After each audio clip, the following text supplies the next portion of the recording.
अस्सलामुअलैकुम नाज़रीन, आप देख रहे हैं मुबश्शिर लुकमान यूट्यूब चैनल और मैं हूं समीना राना। हमारे साथ तशरीफ रखते हैं मुबश्शिर लुकमान साहब। अस्सलाम वालेकुम सर, कैसे हैं आप? बस वालेकुम सलाम। मौसमी असरात से मैं रिकवर कर रहा हूँ आहिस्ता-आहिस्ता, बट अल्लाह का करम है, बेहतर है पहले से। राइट। सर, ये कोविड बहुत फैल रहा है, क्या चक्कर है? हाँ, बिल्कुल फैल रहा है। समीना, पहले आपको मैं ऑन एयर मुबारकबाद दे दूँ। जी सर। नाज़रीन को शायद ना पता हो, लेकिन समीना की कल बर्थडे थी जी। समीना ने जी। कल 3 तारीख को अपना क्या जन्मदिन सेलिब्रेट किया और खूब जी। अपना केक खाया बहुत ज़्यादा, है ना?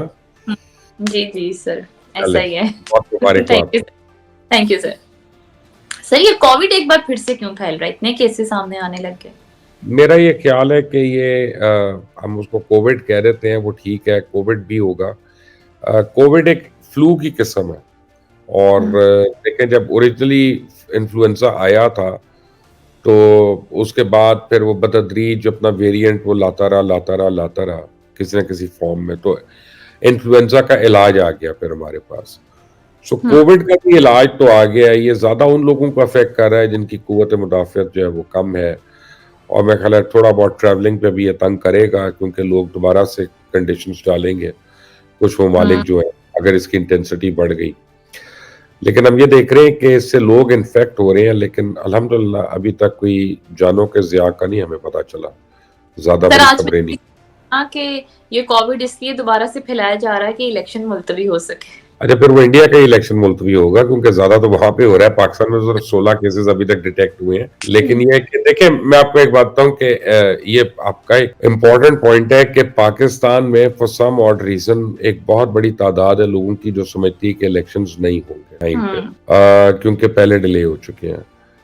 तो आज 4 तारीख है, 4 जनवरी को अभी तक जितने मेरे पास, आप समझें कि मैं जितना मर्ज़ी शक करूँ, लेकिन जो मुझे लग रहा है वो ये कि इलेक्शंस तो हो रहे हैं। राइट। और मुझे अभी भी मेरे जो दोस्त हैं, अहबाब हैं, वो कहते हैं जी मुआवज़ा होगा अगर इलेक्शन हो गया। तो ओके। मैंने कहा फिर डिपेंड करता है, लेकिन ये है कि जो सारी अनफ़ोल्ड हो रही हैं चीज़ें सामने, मुझे वो इलेक्शंस की तरफ जाती नज़र आ रही हैं। So okay. Let's see. तो मुबश्शिर साहब, ताहयात नाअहली केस की समाअत लाइव चली सारा दिन। आपको क्या लगता है, ये ताहयात नाअहली खत्म हो जाएगी और नवाज शरीफ अहल हो जाएंगे इलेक्शन के? देखिए, एक तो इसमें वो जवाब है जो हम एंटी नवाज़ होके दे सकते हैं कि उनकी होनी हम्म। चाहिए ताहयात नाअहली। एक वो है जो आइन और कानून के हिसाब से हम दे सकते हैं। हम्म। मैं असल में इस सवाल का जवाब देने का ज़्यादा अहल हूँ। पाकिस्तान में हम्म। कोई एंकर, मैं समझता हूँ, किसी भी एंकर से ज़्यादा मैं अहल हूँ इसका जवाब देने के लिए। उसकी वजह ये है कि लाहौर हाई कोर्ट मुझे ताहयात मेरे ऊपर बैन लगा चुका है और मैंने ओके। उसको कंटेस्ट किया हुआ है। जब मैं हम्म। एआरवाई का एंकर था, एआरवाई पे मैं शो करता था, तो मेरे ऊपर 2 दफ़ा लगी बल्कि ताहयात नाअहली। तो हम्म। मेरे जो लॉयर्स ने आर्ग्यू किया था कोर्ट में जाकर, और जो अपहोल्ड हुआ था बाय बाय द वे, और हम्म। उस नाअहली को उन्होंने मुअत्तल किया था, हम्म। अ, उसी बेंच ने और उसी कोर्ट ने during the course of that उन्होंने किया था। वो ये था कि एक आदमी का ये ब्रेड एंड बटर है, ये उसका यानी उसने कमाना है इससे, तो आप उसको नाअहल करके कह रहे हैं कि अच्छा अब तुम चोरी कर लो, कुछ और कर लो, लेकिन ये काम नहीं तुमने करना। तो hmm. That is not right, that is not fair. तो आप उसको फाइन कर सकते हैं, पेनलाइज कर सकते हैं, कुछ दिन के लिए सज़ा हो सकती है, लेकिन यह है कि ताहयात नाअहली नहीं हो सकती। सो ताहयात नाअहली जो है ना, मुझे बज़ाते खुद एक अजीब सी टर्म लगती है, क्योंकि जब किसी को लाइफ इम्प्रिजनमेंट भी दी होती है, यानी हम्म। ताहयात कैद जो होती है, तो वो भी तो 14 साल की होती है। तो जी। ये थोड़ी है कि जब तक मरेगा नहीं तब तक जेल में रहेगा। सही। तो इसलिए मेरा ख्याल है कि इसकी कोई लिमिट होनी चाहिए। अब वो 10 ओके। साल है, वो 5 साल है, वो 2 महीने है, ये तो अदालतों का काम है डिसाइड करना, कानून को इंटरप्रेट करते हुए। लेकिन राइट। मेरा ख्याल है ये थोड़ी है कि जब तक एक आदमी ज़िंदा है बस वो नाअहल है। तो हम्म। इसलिए मुझे लगता है कि ये ज़्यादा देर, एज़ पर फंडामेंटल राइट्स में बात कर रहा हूँ, अपनी अक्ल से बात कर रहा हूँ, कानून से नहीं कर रहा। कि ठीक। मेरा ख्याल है कि ये उड़ जाएगी, ये ताहियात नाअहली की चीज जो है। चलें, इससे तो बड़ा रिलीफ मिलेगा फिर नवाज शरीफ को, इट सीम्स लाइक और दैट। उसको पता नहीं बाद में मिलेगा, मेरी बात से पहले उनको मिल जाएगा रिलीफ। सही है। ये मुबश्शिर उनको साहब, इमरान खान जेल में भी काफी एक्टिव हैं। उन्होंने एक कॉलम लिखा है दी इकोनॉमिस्ट में, जिसमें एक बार फिर से उन्होंने पुराने इल्जामात को दोहराया है अमेरिका और एस्टैब्लिशमेंट की। ये जेल से कैसे लिख रहे हैं और क्या मकासद हैं जो वो हासिल करना चाह रहे हैं? देखिए, मैं कन्विंस्ड हूँ कि इमरान खान जो है वो पाकिस्तान के खिलाफ उसको लॉन्च किया गया और पाकिस्तान को डिस्टेबलाइज करने के लिए। और जो हमने सन 2000 में हम आर्टिकल्स पढ़ते थे ना कि जी 2030 में पाकिस्तान को तोड़ने का प्लान है या 2028 में पाकिस्तान को तोड़ने का प्लान है। तो अगर आप देखते हैं कि जिस टाइम पे इमरान खान आया, वो अगर फर्ज करें 2014 का इलेक्शन जीत के आ जाता तो फिर और उसको ये भी टर्म मिल जाती तो फिर तो पाकिस्तान वाकई 2025 तक डिसमेंबर हो गया था, खुदा ना खास्ता। उसने हर पाकिस्तान को उस तरह से नुकसान पहुंचाया है जो पाकिस्तान की बका को, साख को और पाकिस्तान के इदारों को जितना को नुकसान पहुंचाया जा सकता है उतना नुकसान उसने पहुंचा दिया। हमारे दुश्मन जो हैं वो बरमला कहते हैं, खुश होके कहते हैं कि हमें अब पाकिस्तान के खिलाफ पैसा लगाने की क्या जरूरत है, हमें पाकिस्तान के खिलाफ फौज रखने की क्या जरूरत है। पाकिस्तान में तो खुद इमरान खान हमारा काम कर रहा है और वो इस मुल्क को तहस नहस कर रहा है। तो मुझे तो उसमें कोई नहीं। अब देखें, एक इकोनॉमिस्ट में उन्होंने कॉलम लिख दिया भाई साहब ने, और वही बात है तो सारी उम्र उन्होंने अपनी तकरीरों में की है, वो इस कॉलम में भी वही कर दी। उन्होंने कहा एक बार फिर उन्होंने कह दी अमेरिका ने मेरे खिलाफ साजिश की। पहले वो कहते रहे कि नहीं अमेरिका, मैंने नहीं कहा। फिर कहते हैं उस साजिश में एस्टेब्लिशमेंट भी शामिल थी। उसके बाद उन्होंने कहा जी हमारे खिलाफ साजिश हो रही है, हमारे लोगों को जबरदस्ती टीवी पर बिठाया जा रहा है। तो फिर इस बात की भी तहकीकात हो जानी चाहिए कि इमरान खान का कॉलम कैसे बाहर गया जेल से, या उनके नाम से और लिख के दे रहा है इकोनॉमिस्ट को, ठीक है ना। और या उनके वकला जो है फिर उनके मिलने पर भी पाबंदी हो जानी चाहिए, क्योंकि वो एंटी स्टेट एक्टिविटीज हो रही है। ये तो एंटी स्टेट लिखा है ना उन्होंने। तो फिर उनको 6 फुट दूर से ही मुलाकात होनी चाहिए और फोन से करानी चाहिए बात, ताकि वो कहें कि अच्छा ना कोई कागज होगा, ना खत होगा, ना पत्थर होगा। तो जिस तरह वो पुराने जमाने में मोहल्लों के इश्क होते थे ना कि चिलमन से चौबारे, उसी तरह इमरान खान उसके वकीलों का आंख में टुक्की होना चाहिए, नथिंग एल्स। बिकॉज ये आहिस्ता आहिस्ता ये डिजर्व करता है कि इसके साथ सख्तियां करे। जेल में जो इसको आराम मिले हुए ना, उन्होंने इसका दिमाग और खराब कर दिया। इसको ये जेल की काली कोठरी वही मिलनी चाहिए जो आम कैदी को मिलती है। ये जो इम्तियाजी सलूक हो रहा है ना, इस इम्तियाजी सलूक ने इसका दिमाग खराब कर दिया। तो मुबश्शिर साहब, ये तहकीकात होगी कि ये जेल से कॉलम कैसे छपा, बाहर ये कैसे गया? ये आई एम श्योर होगी। ये इसकी जरूर हमें एक आधे दिन में पता चलेगा। इसको ये इग्नोर नहीं हो सकता। राइट। तो मुबश्शिर साहब, जरा पीटीआई के डबल स्टैंडर्ड्स की दोबारा बात कर लेते हैं। ये बल्ले के पीछे पड़े हैं, दोबारा सुप्रीम कोर्ट पहुंच गए हैं। एक तरफ पीटीआई वाले कहते हैं कि इमरान खान ही हमारा ब्रांड है, हमें नहीं चाहिए कोई निशान। दूसरी तरफ बल्ले के पीछे पड़े हैं। सर, क्या है ये तजाद, क्यों है? देखिए जी, बात यह है कि अब उन्होंने पेशावर हाई कोर्ट के फैसले के खिलाफ जो सुप्रीम कोर्ट से रुजू किया, उस दरखास्त में मौक़िफ़ ये है उनका कि इलेक्शन कमीशन की दरखास्त काबिल समाअत ही नहीं थी। तो इलेक्शन कमीशन इस मामले में फरीक नहीं बन सकता, चूंकि ये पेशावर हाई कोर्ट में मौजूद है। 9 जनवरी को उसकी समाअत होनी है।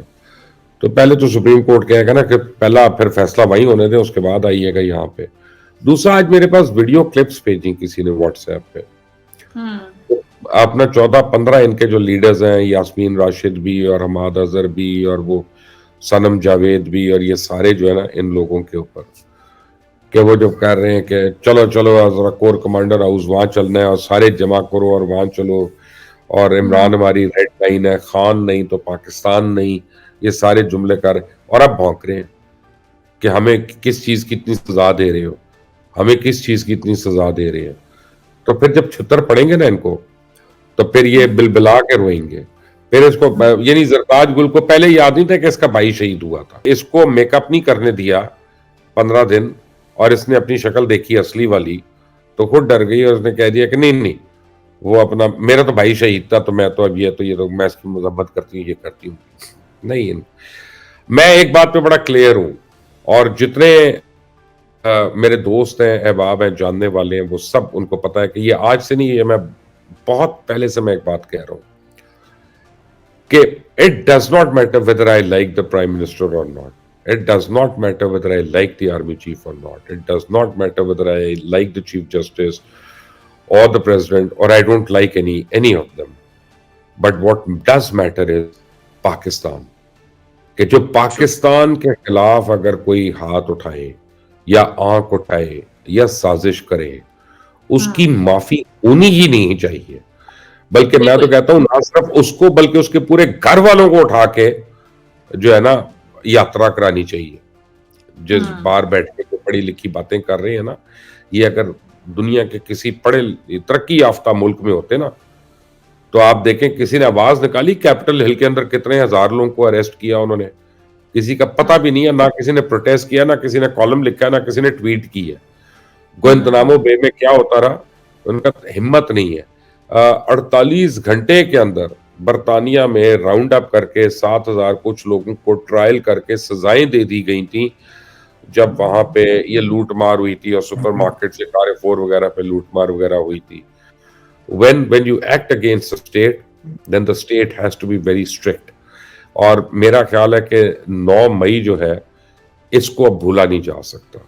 9 मई जो है ये पाकिस्तान को सबक बनाना है, 9 मई वालों के लिए, उनके आने वाली नस्लों के लिए सबक हमें देना है कि दिस इज नॉट ऑल।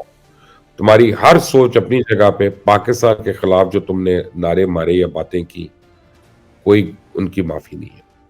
मैं आई बिलीव बिल्कुल सही कह रहे हैं आप।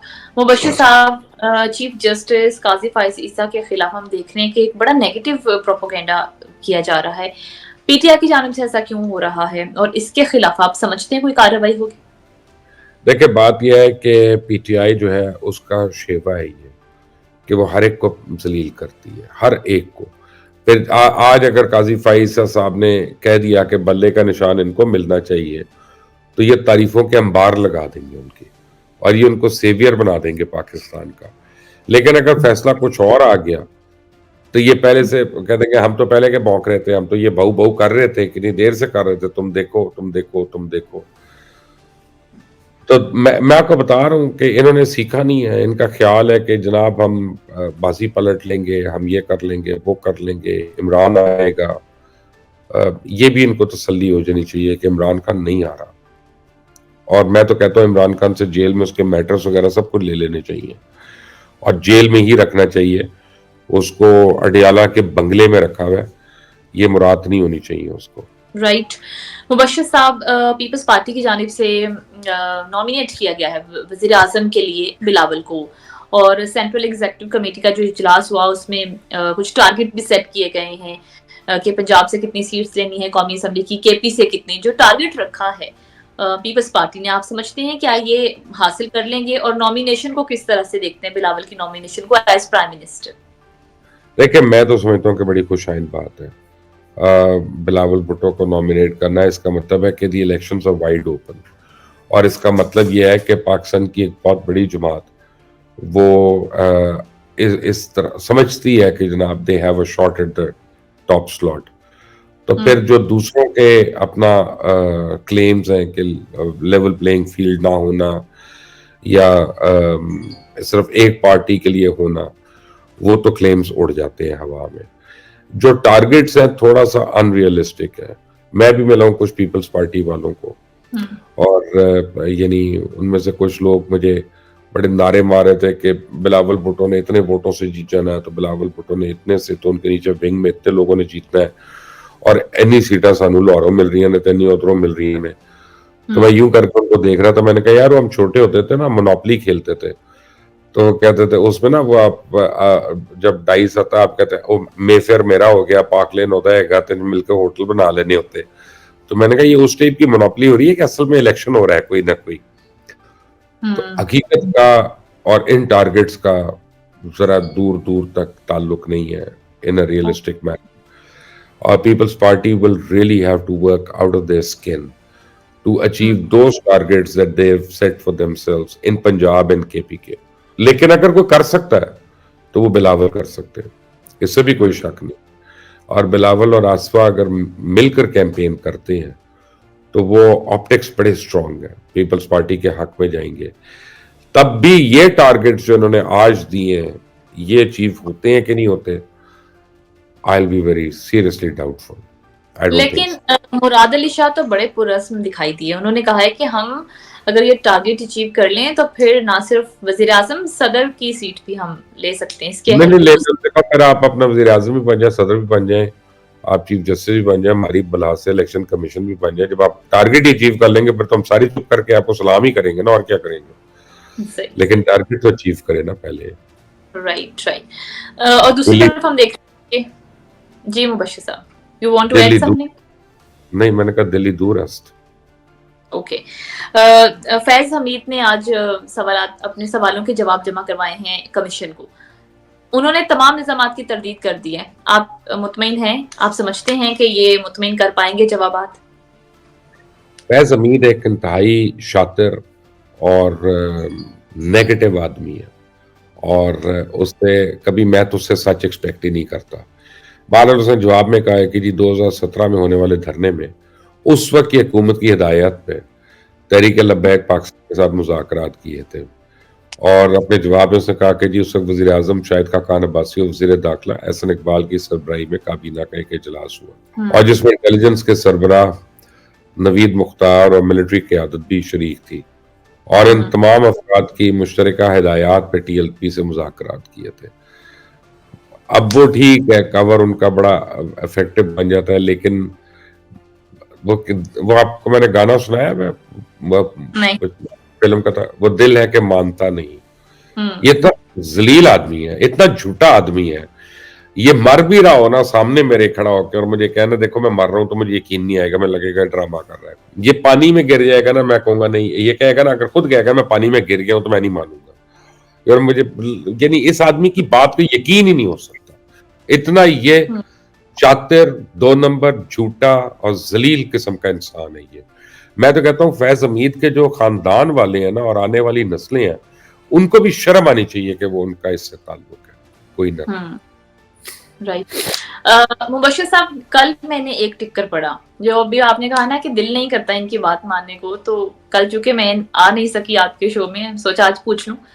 ये वही लोग हैं जो कहते थे कि मेरी लंदन तो क्या पाकिस्तान में भी कोई जायदाद नहीं, उनकी जायदादें 84 करोड़ से ज्यादा की निकली हैं। मरियम नवाज की बात कर रही हूँ। सर, इनकी बातों पे कौन एतबार लाए? नहीं, देखिए मैं आपको एक बात बताता हूँ, आप लोग एक बात समझ लो कि अगर आज मैं आपको कहता हूँ कि इमरान खान गलत है, तो इसका यह मतलब नहीं कि मैं कह रहा हूँ मरियम नवाज सही है। मैं अगर कहता हूँ मरियम नवाज गलत है, तो इसका यह मतलब नहीं कि मैं कह रहा हूँ आसिफ जरदारी सही है। हर एक को उसके पर्सपेक्टिव में आपको देखना है। मरियम नवाज से तो मैं सच एक्सपेक्ट ही नहीं करता, उन्होंने तो स्ट्रगल ही नहीं किया सियासी तौर पे, वो तो काउंसलर का भी इलेक्शन नहीं लड़ी और वहां से ऊपर नहीं आई लोगों की खिदमत करते हुए। वो तो इसलिए अपने मसनद पे और उहदे पे बैठी है क्योंकि वो मियां नवाज शरीफ की औलाद है, उनकी तो और कोई क्वालिफिकेशन नहीं है ना, उनकी तो और कोई क्रेडिबिलिटी नहीं है।